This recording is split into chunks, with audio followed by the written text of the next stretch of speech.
Advocate ma'am. ನೀವ್ ಹೇಳ್ತಿರಲ್ವಾ sir J sir ಬೈತಾ ಇದ್ರು ಅಂತ. ನಿಮಗ್ ಮಾತ್ರ ಹಾ ಅಲ್ಲ ಮ್ಯಾಮ್, 10 ವರ್ಷ ಮುಂಚೆ ಹೆಂಗ್ ಬೈತಾ ಇದ್ರು ನಮಗ್ ಗೊತ್ತಿಲ್ಲ. ಈಗ್ಲೂ ನಮ್ಮನ್ನು ಕೂಡ ಯಾವಾಗ್ಲೂ ಬೈತಾನೆ ಇರ್ತಾರೆ ಮ್ಯಾಮ್. ನಾವು ಕ್ಯಾಂಪ್ ಅಲ್ಲಿ ಹೋದಾಗ ಹಾ ನಾವೆಲ್ಲರೂ ಬೈಸ್ಕೊಂಡ್ ಬಂದಿರೋರೆ ಮ್ಯಾಮ್. ನಿಮ್ಗೆ ಹಾ ಅಲ್ಲ, ಎಲ್ಲರಿಗೂ ಬೈತಾ ಇರ್ತಾರೆ. ಬಟ್ ಹೇಳ್ತಾರೆ ನಾವ್ ಸ್ವಲ್ಪ ಕಮ್ಮಿ ಮಾಡ್ಕೊಂಡಿದೀವಿ ಅಂತ. ಆದ್ರೂ ಬೈತಾನೆ ಇರ್ತಾರೆ ಮ್ಯಾಮ್. ಆದ್ರೂ ಕೂಡ ಎಷ್ಟೇ ಬೈದ್ರು ಕೂಡ ನಮ್ಮ ಇದಕ್ಕೋಸ್ಕರ ತುಂಬಾ ಇದ್ ಮಾಡ್ತಾರೆ, ಸಪೋರ್ಟ್ ಮಾಡ್ತಾರೆ. ಹೌದು ಅವ್ರಿಗೆ ಹೌದು. ನಾವೆಲ್ಲ ಚೆನ್ನಾಗಿ ಅವ್ರಿಗೆ ಬೆಳಿಬೇಕು ಅನ್ನೋ. ಏನಂದ್ರೆ ನಾವು ಟೈಮ್ ವೇಸ್ಟ್ ಮಾಡಬಾರ್ದು. ಹೌದು.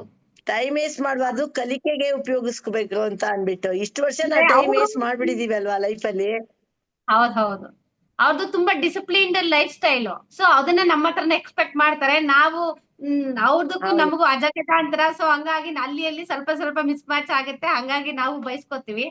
ಹಾಗೆ ಒಂದೇ ಒಂದು ಪ್ರಶ್ನೆ ಕೇಳ್ಬೇಕು ಮ್ಯಾಮ್. ಏನಂತಂದ್ರೆ ಇವಾಗ ನೀವು ಲಾಫರ್ ಕ್ಲಬ್ಗಳು ಆತರ ಎಲ್ಲ ಮಾಡ್ತಿರಲ್ಲ. ಹಾ ಹೇಳಿ.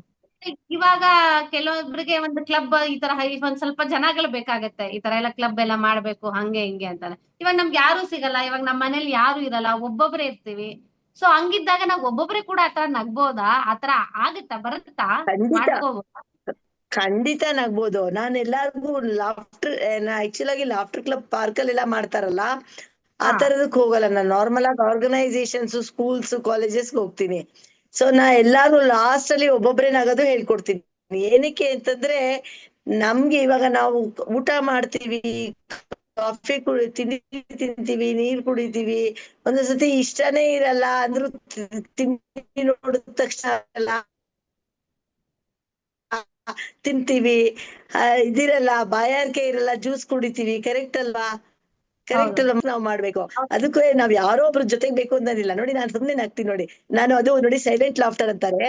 ಸೈಲೆಂಟ್ ಲಾಫ್ಟರ್ ನಮ್ಗೆ ಏನಂತಂದ್ರೆ ಹೊಟ್ಟೆ ಇದಾಗ್ಬೇಕು. ಏನಕ್ಕೆ ಅದು ತುಂಬಾ ಟೈಮ್ ತಗೊಳುತ್ತೆ ಹೇಳ್ಕೊಳಗೆ. Lungs oxygen, pure oxygen fill up ಆಗ್ಬೇಕು. ನಾನ್ ಸುಮ್ನೆ ಹೌದು. ನಗ್ತೀನಿ ನೋಡಿ, ಒಬ್ಳೆ ನಗ್ತೀನಿ.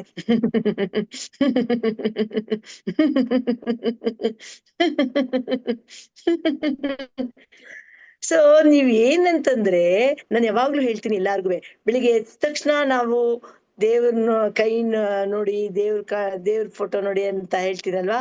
ಫಸ್ಟ್ ಎಲ್ಲಾರ್ಗು ಹೇಳೋದು, ಫಸ್ಟ್ ನಿಮ್ ರೂಮ್ ಅಲ್ಲೋ ಅಥವಾ ಎಲ್ಲೋ ಒಂದ್ ಕಡೆ ಕನ್ನಡಿ ಇರುತ್ತಲ್ಲ, ಕನ್ನಡಿ ಹತ್ರ ಹೋಗ್ ನೋಡಿ, ನಕ್ರಿ. ಇವತ್ತು ನಗ್ತಾ ಇದೀಯ ನೀನು, ಇವತ್ ಫುಲ್ ನಗ್ತಾ ಇರ್ತೀಯ ಅಂತ ಅನ್ಬಿಟ್ಟು ಕನ್ನಡಿಲಿ ನಿಮ್ಗ್ ನೀವ್ ಹೇಳ್ಕೊಡಿ. ಅದ್ ಬನ್ನಿ, ದಿನ ಫುಲ್ ಚೆನ್ನಾಗಿರುತ್ತೆ. ನಗ್ತಾ ಇದ್ರೆ ಏನಾಗುತ್ತೆ, ಪ್ರತಿಯೊಂದು ಕ್ರಿಯೇಟಿವಿಟಿ ಆಗುತ್ತೆ. ನೀವ್ ಅನ್ಕೊಂಡಿದ್ ಕೆಲ್ಸ ಎಲ್ಲ ಕರೆಕ್ಟ್ ಆಗಿ ಟೈಮ್ ಕರೆಕ್ಟ್ ಆಗಿ ಮಾಡ್ಕೊಳ್ತಾ ಇರ್ತೀರಾ. ಪ್ಲಸ್ ಇನ್ನೊಂದ್ ಏನಂದ್ರೆ, ಅಳ್ತಾ ಇದ್ದಾಗ ಯಾರು ಜೊತೆಗ್ ಬರಲ್ಲ. ಅಯ್ಯೋ ಏನೋ ಅಳ್ತಾ ಇದೆ, ಅದು ಸೈಡ್ ಎಲ್ಲ ಇನ್ಕ್ಲೂಡಿಂಗ್ ಗಂಡ ಅಪ್ಪ ಅಮ್ಮನೂ ಸೈಡ್ ಬಿಟ್ಬಿಡ್ತಾರೆ. ಏನೋ ಒಬ್ಳೆ ಹತ್ಕೊಳ್ಳಿ ಅಂತ ಅನ್ಬಿಟ್ಟು. ಆದ್ರೆ ನಗ್ತಾ ಇದ್ದಾಗ ಅದ್ ಭಾಷೆ ಇಲ್ಲ, ಜಾತಿ ಇಲ್ಲ, ಧರ್ಮ ಇಲ್ಲ, ಏನೋ ನಗ್ತಾ ಇದಾರಲ್ಲ ಅಂತ ಬಂದ್ ನಮ್ ಜೊತೆ ನಗ್ತಾರೆ. ಕರೆಕ್ಟಾ? ಸೊ ಅದ್ರಿಂದ ನೀವು ಫಸ್ಟ್ ಬೆಳಿಗ್ಗೆ ಎದ್ದ ತಕ್ಷಣ ನೀವು ಏನೇ ಪ್ರಾಕ್ಟೀಸ್ ಇರ್ಲಿ, ಕನ್ನಡಿ ಹತ್ರ ಹೋಗಿ ನಗು ಬರ್ತಾ ಇದ್ರೆ ಹೀಗೆ ಅನ್ಕೊಳ್ಳಿ, ಅಂತ ನಗಿ 2 ಸತಿ ನಕ್ಬಿಟ್ಟು ಈಗ ಅನ್ನಿ, ಇವತ್ ನೋಡು ನಿನ್ನ ಹೇಗಿಡ್ತೀನಿ ಅಂತ ಅನ್ಬಿಟ್ಟು ಹೇಳ್ಕೊಬೇಕು. ಸೊ ಆ ಪಿಕ್ಚರ್ಗೆ ನೀವು ಅವತ್ತು ದಿನ ಕರೆಕ್ಟ್ ಆಗಿಟ್ರೆ, ದಿನಾ ಹಾಗೆ ಮಾಡಿದ್ರೆ ಆ ಪಿಕ್ಚರ್ ಎಲ್ಲೋ ಹೊರಟೋಗುತ್ತೆ. ಸರ್ ಹೇಳ್ದಂಗೆ, ನಾನೆಲ್ಲೋ ಒಂದು ಬೆಂಗಳೂರಲ್ಲಿದ್ದೇನೆ, ಕಸ್ತೂರ್ಬಾ ನಗರಲ್ಲಿ. ಈಗ ನನ್ಗೆ ನಾನು ಅದೇ ಇಂಟರ್ನ್ಯಾಷನಲ್ ಲೆವೆಲ್ಗೆ ನಾನು ಇದೀನಿ. ನಾನು ಇವಾಗ ನೆಕ್ಸ್ಟ್ ಮಂತ್ ಇಂಡಿಯಾ ಇಂದ ಫಿನ್ಲ್ಯಾಂಡ್ ಹೋಗ್ತಾ ಇದ್ದೀನಿ. ಬರೀ 12 ಜನ ಸೆಲೆಕ್ಟ್ ಮಾಡಿದ್ದಾರೆ ಎಜುಕೇಶನಿಸ್ಟ್. ಇಡೀ ಇಂಡಿಯಾದಲ್ಲಿ ನಾನು ಒಬ್ಳು, 12 ಜನದಲ್ಲಿ ಒಬ್ಳು. ನನ್ನನ್ನು ಸೆಲೆಕ್ಟ್ ಮಾಡಿದ್ದಾರೆ, ಎಜುಕೇಶನ್ ಸ್ಟಡಿ ಮಾಡೋದಕ್ಕೆ ಹೋಗ್ತಾ ಇದೀನಿ. ಸುಮ್ನೆ ಅದನ್ನ ಮೆಂಟಲಿ ಯು ಶುಡ್, ನಿಮ್ಮ ಒಂದು ಲೈಫ್ ಗೋಲ್ ಸರ್ ಹೇಳ್ತಾ ಇರ್ತಾರಲ್ಲ, ಆ ಗೋಲ್ ಕಡೆನೆ ಗಮನ ಇರ್ಬೇಕು. ಮತ್ ಅಕ್ಕಪಕ್ಕ ಡಿಸ್ಟರ್ಬ್ ಆಗ್ಬಾರ್ದು. ನೀವ್ ಹೇಗೆ ಮೈಸೂರಿಂದ ಬೆಂಗಳೂರು, ಬೆಂಗಳೂರಿಂದ ಮೈಸೂರ್ಗೆ ಹೋಗುವಾಗ ಬಸ್ಸು ಅಲ್ಲಿಗೆ ಹೋಗುತ್ತೋ, ಮಧ್ಯ ಮಧ್ಯ ಅದು ಸ್ಟಾಪ್ಗಳಿದ್ರುವೆ ಕೊನೆಗೆ ರೀಚ್ ಆಗೋದ್ ಹಾಗೇನೆ. ನಿಮ್ಗೊಂದು ಗೋಲ್ ಇರುತ್ತಲ್ಲ, ಅಲ್ಲೇ ಹೋಗ್ಬೇಕು, ಇನ್ನೆಲ್ಲೂ ಹೋಗಂಗಿಲ್ಲ. Thank you so much ma'am. ಕಷ್ಟ, ಕಷ್ಟ ಇದೆ ಮ್ಯಾಮ್. ಕಷ್ಟ. ಓಕೆ, ಇನ್ಯಾರಾದ್ರೂ ಅದೇ ಮಾತಾಡ್ತೀರಾ? ಇಂಪ್ಲಿಮೆಂಟ್ ಮಾಡೋದ್ ಕಷ್ಟ, but it's easy. It's also easy if you make up your mind. Thank you so much. Okay, ಮಾಡ್ಬೋದ್ರಿ ಯಂಗ್ಸ್ಟರ್ಸ್, ನೀವಿಲ್ಲ ಇನ್ನು ಚಿಕ್ಕವರು, ಮಾಡ್ಬೋದು. ಎಸ್. ರಂಗಲಕ್ಷ್ಮಿ ಮೇಡಮ್ ಅವ್ರಿಗೆ ಕೇಳ್ತೀನಿ, ನಿಮ್ ನಗು ಅನ್ನೋದು ಮೊದಲಿನಿಂದ ಚಿಕ್ಕ ವಯಸ್ಸಿನಿಂದಲೂ ನಗ್ತಾ ಇದ್ರು ಅಥವಾ ನಡುವ ಚಾಲು ಆಯ್ತು ನಿಮ್ ನಗು ಅಂತ ಹೇಳಿ ನನ್ನ ಪ್ರಶ್ನೆ ಮೇಡಮ್.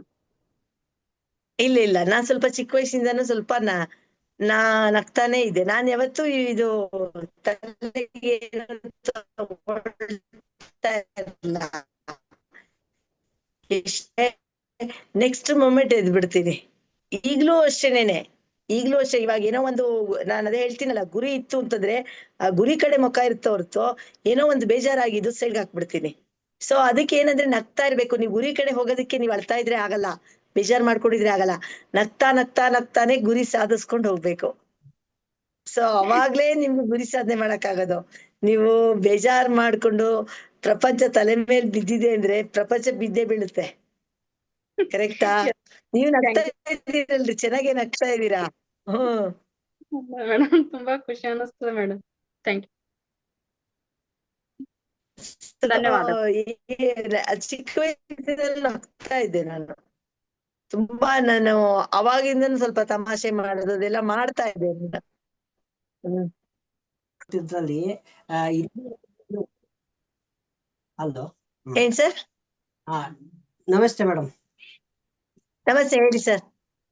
ನಿಮ್ಮಲ್ಲಿ ನನ್ಗೆ ಇಷ್ಟವಾದಂತ ಗುಣ ಯಾವ್ದು ಇದು ಅಂದ್ರೆ ಮೇಡಮ್, ಇಲ್ಲಿವರೆಗೂ ನೀವು ಅಷ್ಟು ಎತ್ತರದ ಸ್ಥಾನಕ್ಕೆ ಹೋದ್ರುನು ಗುರುಗಳ ಬಗ್ಗೆ ಕೃತಜ್ಞತೆ ಭಾವನೆ, ಅವ್ರಿಗೆ ಅವ್ರ ಹೆಸರು ಉಳಿಸ್ಬೇಕು ಅಂದ್ರೆ ನಾನು ಹೆಂಗಿರ್ಬೇಕು ಅನ್ನೋದು ಪ್ರತಿ ಕ್ಷಣನೂ ಯೋಚನೆ ಮಾಡಿ ಮಾತಾಡ್ತೀರಲ್ಲ, ಅದು ನಂಗೆ ತುಂಬಾ ಇಷ್ಟ ಆಯ್ತು ಮೇಡಮ್. ಮತ್ತೆ ನಾವು ಒಬ್ರೇ ಖುಷಿಯಾಗಿರೋದ್ನು ನಿಮ್ಮ ಕೋರ್ಸ್ ಅಲ್ಲಿ ಆಡ್ ಮಾಡಿ ಇದ್ದಾರೆ ಅಂತ ತಿಳಿಸ್ಕೊಟ್ಟಿದ್ದು, ಅದು ಇನ್ನೂ ಖುಷಿ ಆಯ್ತು. ಒಬ್ಬರೇ ಖುಷಿಯಾಗಿರೋದು ಯಾವಾಗ ಕಲ್ತ್ಕೊಳ್ತೀವಿ ಹಾಗೆ ಎಷ್ಟು ಬೆನಿಫಿಟ್. ಹಲೋ, ಅದನ್ನು ತಿಳಿಸ್ಕೊಡ್ತೀವಿ. ಮತ್ತೆ ಗುರುಗಳು ಏನ್ ನಮ್ಗೆ ಅಲ್ಲ, ಏನ್ ಗೊತ್ತಾ, ಬರೀ ನನ್ಗೆ ಬೇರೆಯವರಲ್ಲ ನಮ್ಮನೆಯವರೇ ಕೇಳ್ತಾ ಇರ್ತಾರೆ, ಏನಮ್ಮ ನೀನ್ ಇದನ್ನ ಕಲ್ತ್ಕೊಂಡ್ ಬಂದಿದ್ದು ಜಯಪ್ರಕಾಶ್ ಹತ್ರ ಹೋಗಿ ಅಂತ ಕೇಳ್ತಾರೆ.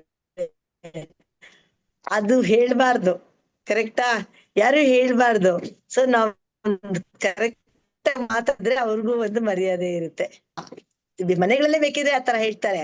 ಸೊ ಅದ್ರಿಂದ ನಾವು ಗುರುಗಳಿಗೆ ಒಂದು ಮರ್ಯಾದೆ ಕೊಡ್ಬೇಕು. ಹಾಗೆ ಅವಾಗ್ಲೇ ದೇವ್ರು ನಮ್ಗೆ ಮೇಲೆ ಕರ್ಕೊಂಡು ಹೋಗೋದು, ಕರೆಕ್ಟ್ ಅಲ್ವಾ? ಸೊ ದೇವರಿಗೆ ಏನಂತಂದ್ರೆ ದೇವ್ರಿದಾರೋ ಇಲ್ವೋ ಸೆಕೆಂಡರಿ, ಬಟ್ ನಮ್ ಮನ್ಸಿಗೆ ಮೆಚ್ಚುಗೆ ಆಗ್ಬೇಕಲ್ವಾ? ಅಯ್ಯೋ ಏನಪ್ಪಾ, ನಾವು ಅವ್ರ ಹತ್ರ ಕಲ್ತ್ಕೊಂಡು ನಾವು ಅವ್ರಿಗೊಂದು ಒಳ್ಳೆ ಹೆಸರು ಕೊಡ್ಬೇಕು ಅಂತ ಒಂದು ಮನಸ್ಸಿಗೆ ಸರಿ ಇರ್ಬೇಕಲ್ವಾ?